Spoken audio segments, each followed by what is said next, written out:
I now hand the conference over to Mr. Nishit Solanki from CDR India. Thank you, and over to you, sir. Thank you.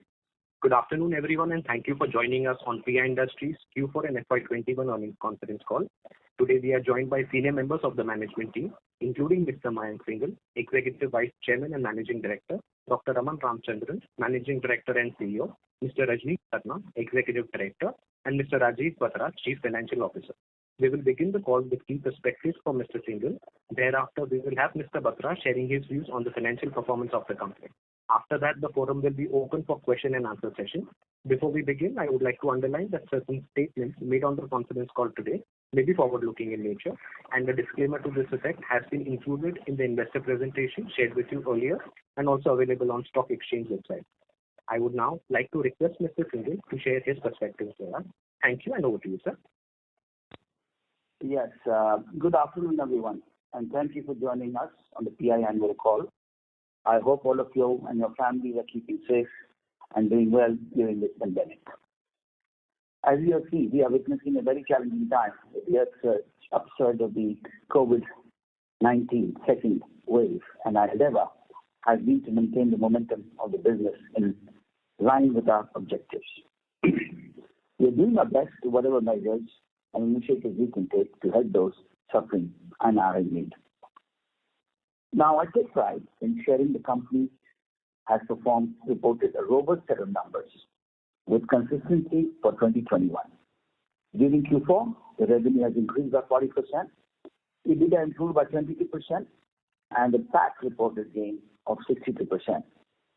Now, speaking of the full year, our revenue has risen by 36%, EBITDA has been enhanced by 41%, and PAT stood at 62% higher than the relative to the previous year. I here must compliment the entire PI team for their excellent effort and resolve to achieve new performance milestones for the company despite the operational difficulties and challenges. The agrochemicals have demonstrated demand momentum throughout the past few quarters, and those broadly get categorized as essential products the world over. The broader specialty chemical industry has also reported attractive trends as large markets like China and the US restore scale up of economies, activities across numerous end-user industries, and chiefly automobile and construction. While the global crop protection industry is involved in line with changing crop mixes, existing and upcoming environmental regulations, and expanding population, the demand for more food across the world. Evolving economical ways to up the agriculture yield will be critical. With the help of advanced research and next-gen technologies, the global agchem industry is gearing up for the challenge. Here, PI stands apart with its commitment to put IP first. With a vast experience in science of agchem, international manufacturing and research, we deeply engage with our partners in innovation across the value chain with long-term objectives. The market for crop protection chemicals in India is also expected to expand at a compounding 8 to 10% between the year 20 to 25. And PI will constantly focus on developing products of high potential brands in the domestic arena. With India, our brand agri-input business has benefited with consistent farm extension services in our team-driven brands extended with a set of value across the key crop regions. The recent launch of Akira has fared extremely well. Further, both Shields, a fungicide, and Londex Power, a rice herbicide that were launched in 2010 was successfully accepted in the market. A very dedicated effort is going in educating the farmers and operating the right usage techniques. The experience and expertise of our field officers is employed to drive volumes. Our newly acquired Isagro, which now called Jivagro, has also done exceedingly well in a consolidating our reach in horticulture segment. With a 25% growth, it contributes well in our overall growth in the domestic market. On the export front, the past year has seen an accelerated development in the pipeline of molecules by us, Having announced our year-on-year rate of commercialization of new molecules, we are devoted to maintaining that momentum. In 21, we have commenced 5 new molecules with CSM exports, another 5 to 6 at various stages of development which will be commercialized in the coming year. We see higher level of inquiries and orders, giving us a position to report healthy trajectory of profit for performance in line with our present and planned capacities. The combined benefits of the two entities in November 21 will become apparent during the course of the year. We expect another entity to be added in the coming year, thus enhancing our capacities. Additional augmenting capacity utilization as the Sagar acquired facilities will allow us to pursue higher numbers of commercialization. At the same time, our run rate of shipments from the existing molecules is growing. The growth visibility remains robust. Also, we are very conscious about the ongoing COVID-19 challenges and potential risks, hence a little cautious.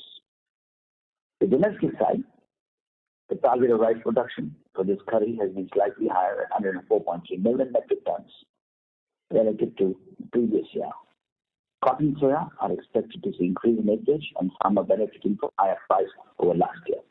We look forward looking at a very attractive launch of schedules in the new slate of brands in the upcoming season.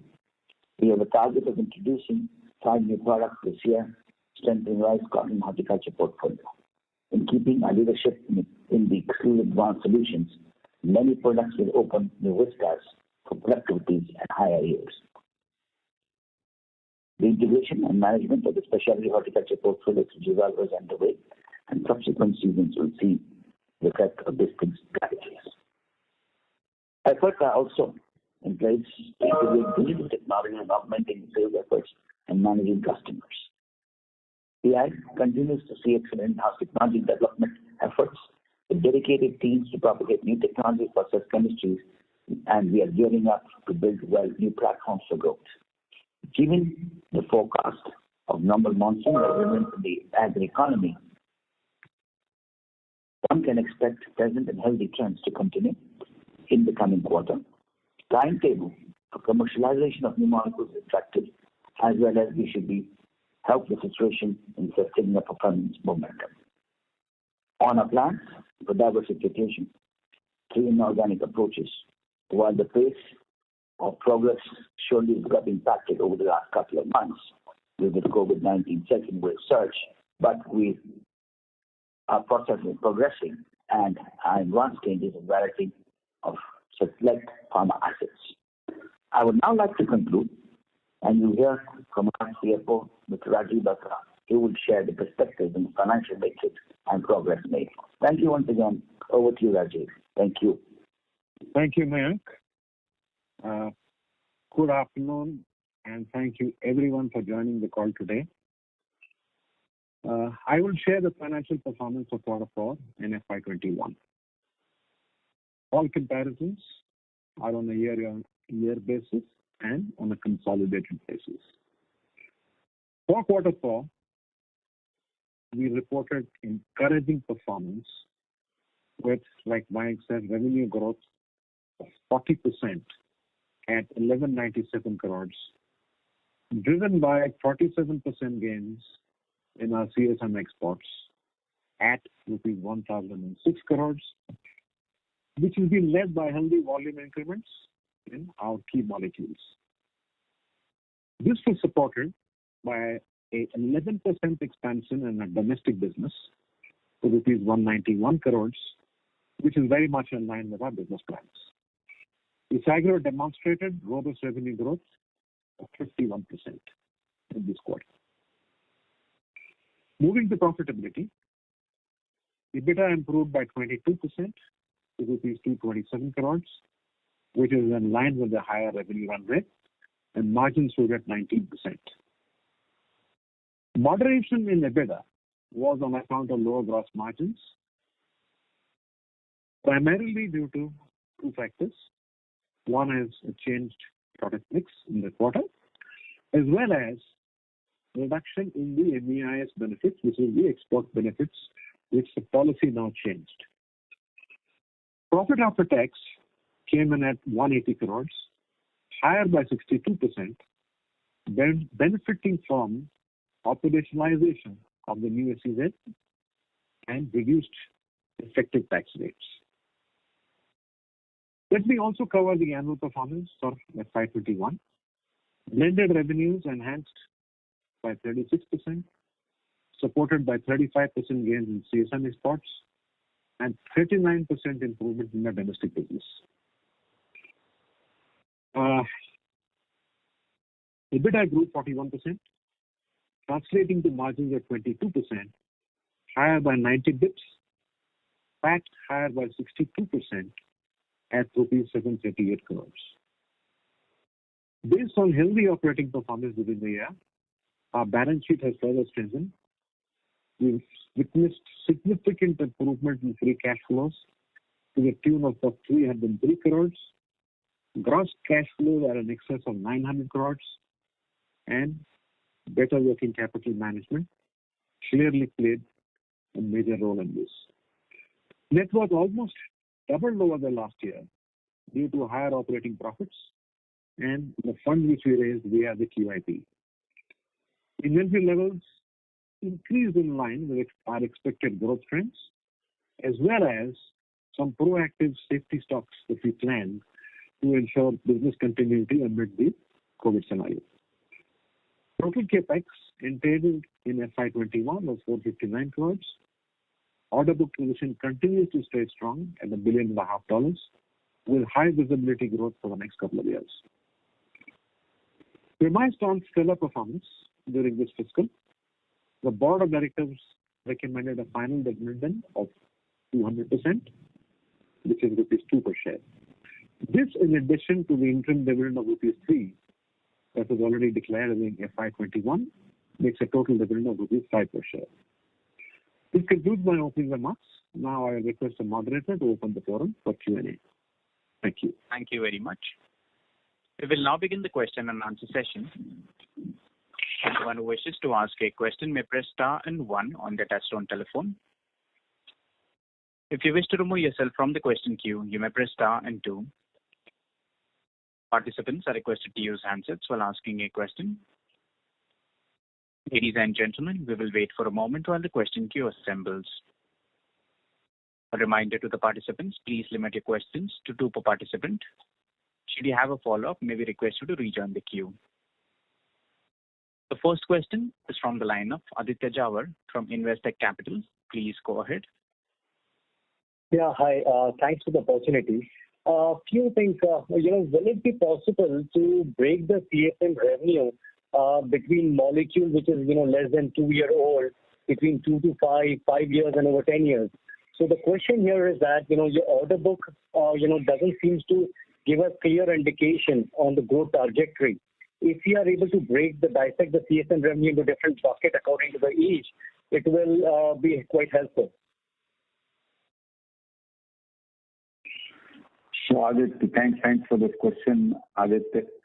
So obviously this won't be possible on this call, but frankly I was also not very clear because you said breaking the current revenue as per the molecule life and linking it to the order book. So just to explain to you that this order book consists of many of the existing products, but also includes some of the products which are in the launching process or which may also launch in the near future. So I'm not sure how this analysis will, help in that respect.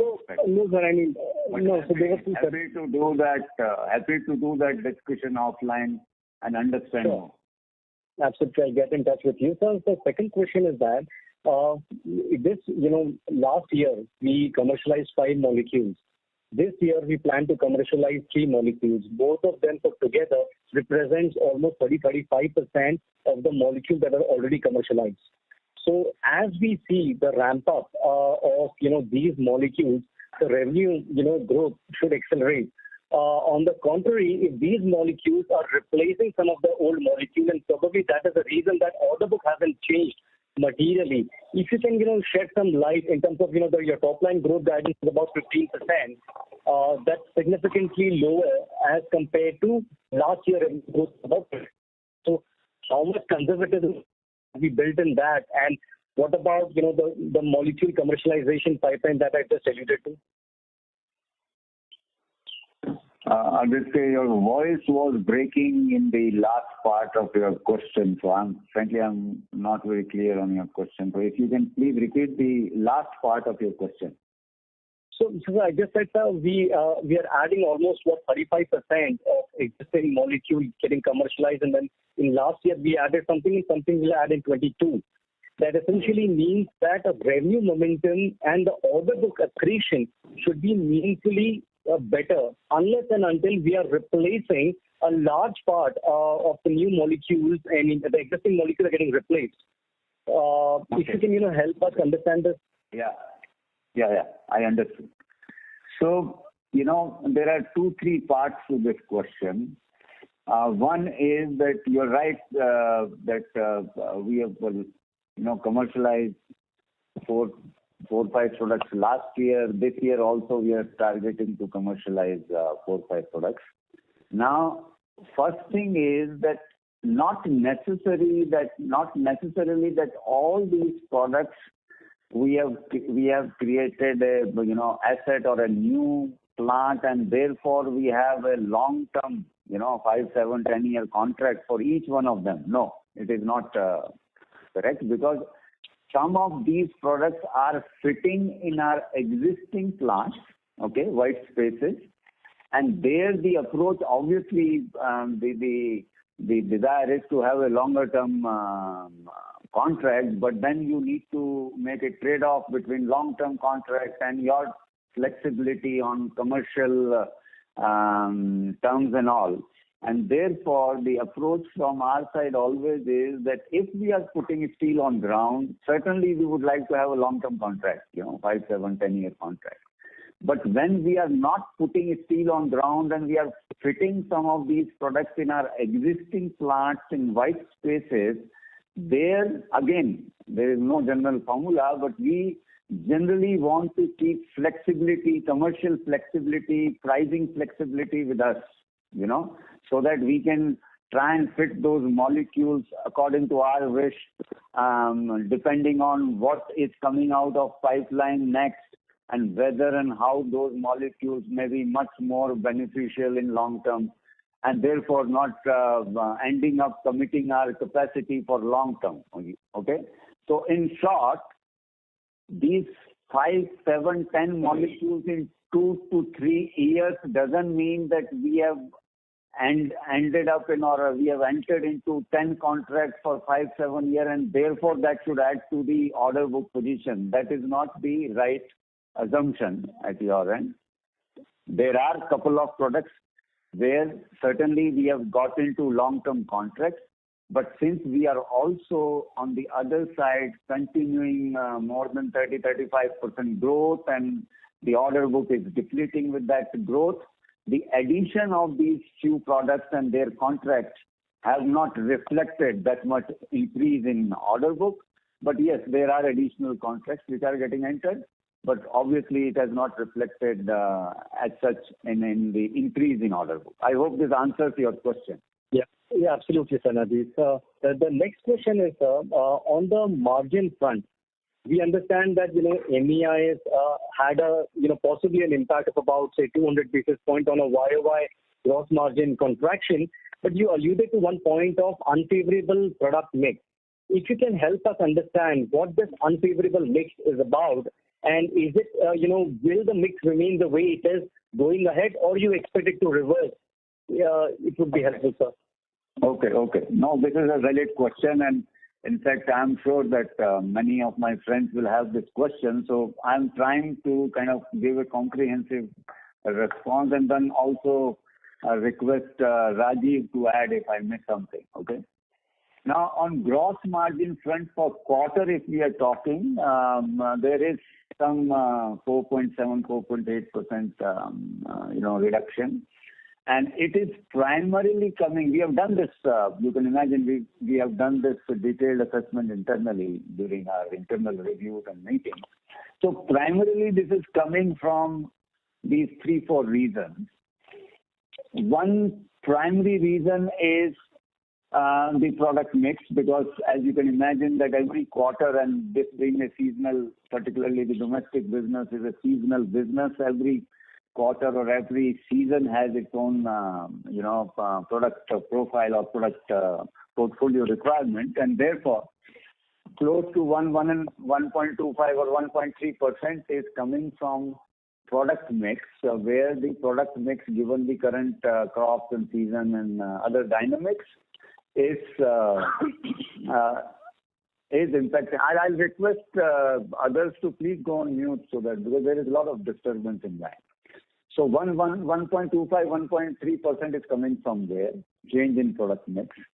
And you will also appreciate that with the consolidation of now Isagro business with PI, with Isagro product portfolio relatively lower margin because of their nature, this also is part of this impact that I am talking.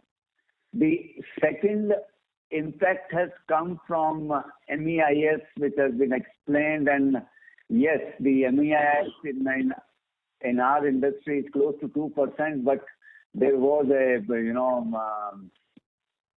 truncated impact given the products and nature of products. So I think close to 1.5, 1.6% is coming from there. Okay. Now this MEIS is something that everyone knows is government policy change. I understand that they are working on finding or working out some other kind of benefits for the exporters. But having said so, long-term perspective on this from our side is that obviously as we will negotiate the new year contracts and new campaign pricing and everything, we would certainly want to pass on the whatever impact on this account is there to our customers. But yes, this is what the current situation is for this quarter. The third again, may I request participants to please go on mute because there is a lot of disturbance. The other major impact is on account of this quarter we have commercialized couple of new products. We have also recently we had commissioned, not in this quarter but earlier this year, but yes, throughout this quarter there was impact of lower yields on this commissioning of new plant in the Jambusar area which we had done.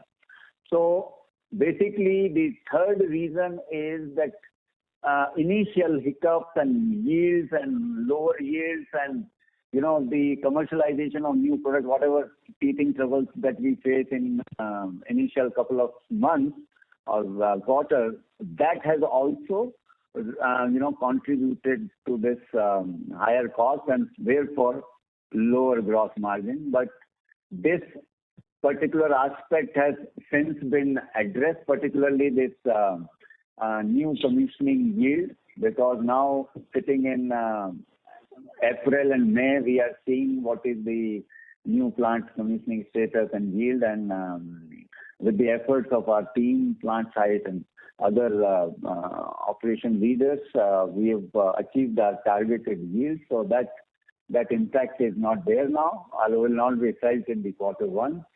And on the commercialization of new molecules, again, those processes and new products have now been streamlined, and we do not expect them to contribute to higher cost in the next quarter. I hope this answers your question. Thank you. The next question is from the line of Vishnu Kumar from Spark Capital. Please go ahead. Thanks for the detailed answer on the margin front. Wanted an update on the inorganic acquisitions, likely when we are expected to do something, first half, second half, any color on it? Sure. Thanks, Vishnu.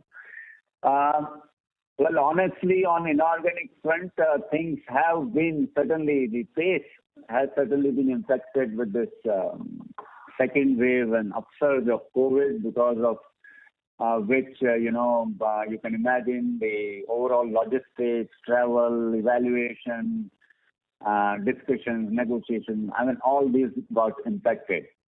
We were expecting to,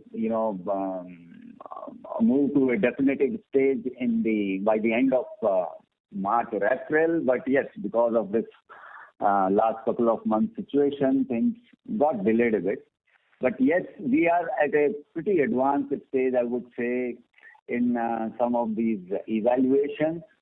And again, hoping that everything streamlines on the COVID front and we have more flexibility in maybe in a month or so.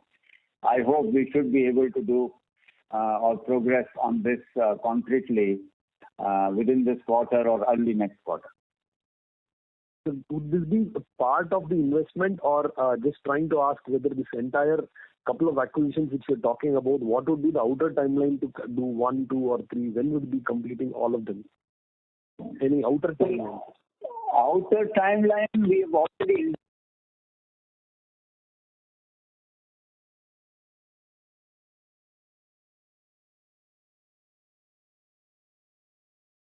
Any outer timeline? Outer timeline, we have already indicated, almost 6 quarters that we had indicated. So in that sense, I would say by within this year, we should be completing them. Got it, sir. And just on the guidance of 15%, generally we talk about 20-25%. Wanted to understand, is it partly because of the, generally we are finding that the global agrochemical market is very buoyant now, given the farm economics and also the massive trade that has been happening. Slightly there seems to be a disconnect from that end where we are lowering guidance where many companies are highlighting strong growth. So if you could just address that part. Sure.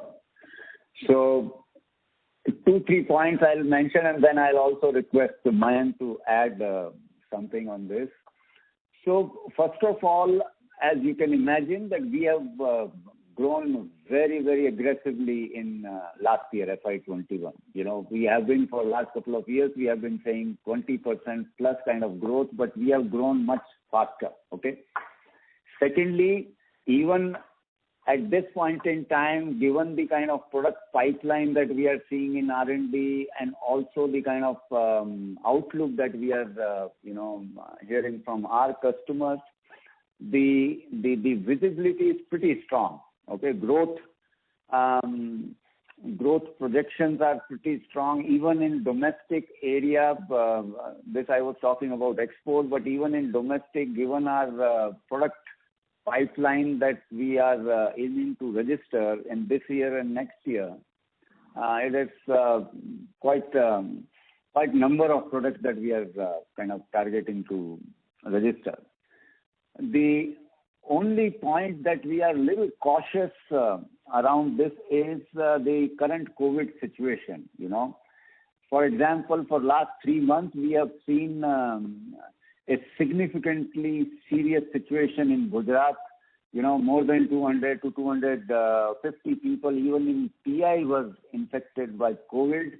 And I must compliment our teams, our site teams, our leadership teams in operations, who could still manage, with so many proactive actions to deliver what we had aimed for FY21 and even continuing to aim for, current year. So the only, we are very conscious of the current situation and then uncertainties, related to it and potential risks related to it. There is certainly some impact while we have been able to manage our deliveries, we are able to manage our manufacturing and operations, but, on development side, we are seeing some impact with these lockdowns and close downs in Rajasthan and in our R&D, in many other, marketing areas where we have to launch products and, some sort of delays are happening there. So while there is I can say there is upside, but we are really conscious about the current situation. And as has been the practice, we are little conservative in our guidelines in that sense. Mayank, maybe you may want to add something. Yeah, so I think Rajnish have said most of that, but I think obviously we would like to take this view looking at the COVID-19 scenario, and it's a global scenario which we are seeing, and there are certain overflows over the past few years, even for the large companies. So taking all into that, we've taken a little calibrated ourselves to look at this kind of an outlook we would like to stick to for now. Yeah. Thanks. Thank you. The next question is from the line of Probal Sen from Centrum Broking. Please go ahead. Yeah, thank you for the opportunity. Just staying on the question of margins, thank you for the detailed explanation of how the margin has actually come up. But just wanted one idea in terms of, you said that obviously you've recovered the kind of problems that were related to the low yields, related to the new products and the new capacities. But barring the removal of MEIS incentives, is it fair to say that the rest of the impact would get alleviated over the rest of over the next couple of quarters, and we will get back to something like what we've achieved before? Again, taking out the 150-160 basis point impact of the export incentives. The rest of it, can it come back over the next 6 months, in your opinion? Yeah, you're absolutely right. You're absolutely right. And we have always guided to kind of maintain and manage that kind of, margin profile. Even in MEIS, as I was trying to explain, that while on one side we are hopeful of, given the, ambitious targets that this country has for growing exports, that the Commerce Ministry will come up with some alternatives of benefits to the exporters. We will certainly, as the new campaigns and new year contracts or all these are kind of discussed and negotiated, we would certainly want to kind of maintain our margin profile and pass on these things to the other side. So going forward, sir, assuming, of course, as of now, if there is a alternative scheme announced and some sort of alleviation happens on the government side, but barring that, if I look at FY21 as a whole and then look at FY22, we should be working with maybe 120, 130 basis point lower EBITDA margin, just as a benchmark. Is that a fair way to look at it right now? Well, my sense is that we would still want to, guide for the similar kind of EBITDA margins that we have achieved in this year. But I would request Rajiv to give a perspective on this. Rajiv? Yes, Rajnish, I think very much you stated it absolutely. The attempt will be between the new scheme with the government announcing, which I believe is only 2 weeks away, and the fact that we would like to pass on and to the extent possible, even the differential back to our customers. The mix issue, again, there'll be some ups and downs, but the point is that so far we've been on a path and we should be towards our guided margins. And the new plant startup, which we talked about, we've already made the investment and therefore the efficiencies have now been achieved, so I don't see a concern there. So basically what we just stated is what I would reaffirm, that we would plan to come back to a margin at some point in the year. Right. And so the second question was with respect to the capex, leaving aside the QIP proceed deployment. This year, would you say that the capex was perhaps lower than what you would have wanted because of COVID-related disruptions? And so I really want by 22 as well.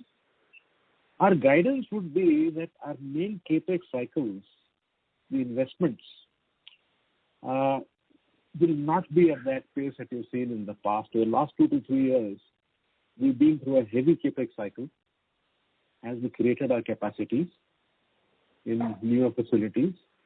That part is done, and even in the last call we said we would like to in fact move our fixed assets to revenue ratio with that turnover up, which you may see we have made a little start on the journey this quarter. and through a newer application of techniques, we would continue on that journey. So the biggest capex we will be seeing would be on the inorganic acquisitions, which we've talked about. Here we would like to, in fact, now sweat our assets. Thank you. The next question is from the line of Ritesh Gupta from Kotak Securities. Please go ahead.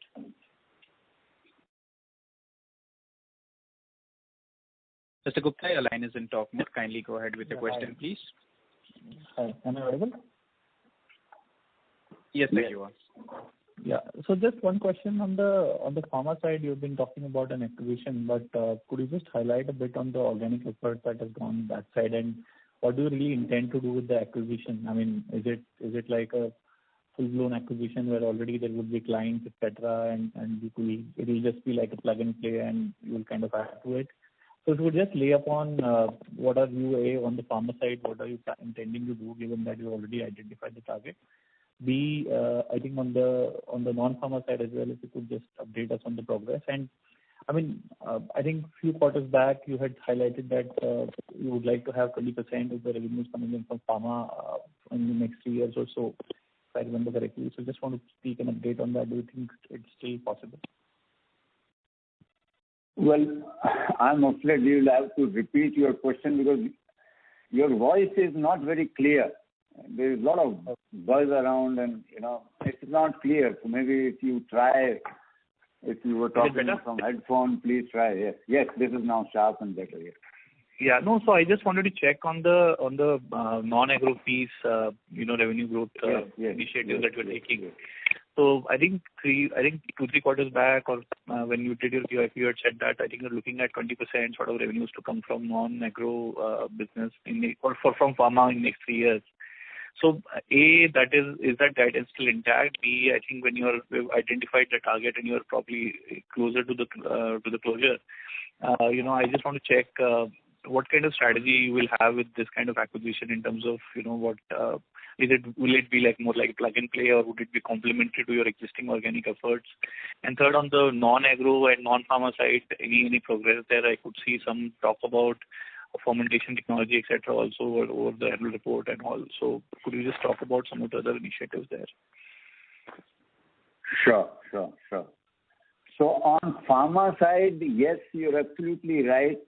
We are, as part of our long-term strategy, we are looking at, something which can help us, speed up this scale up of pharma vertical that we are wanting to, build. We have already, over the last few years, in-house developed certain technologies. We have already kind of built some set of, I would say, intermediates and therefore some set of customers already working on certain additional inquiries, product pipeline in-house, okay? But in order to scale up this whole thing much faster than what we did in CSM space in AgChem, we are looking at this inorganic opportunity, and we are looking at something which is plug and play, which is also complementary to what we have built in-house, and the kind of technologies which we believe will help us kind of create a differentiated position for ourselves. And these technologies, unique technologies, are, I may not speak too much about it on the call, but we believe that we have certain technologies whereby by combining those technologies and the product portfolios and the access to the customers that we are expecting to get with the inorganic opportunity, we will be able to create a differentiated position.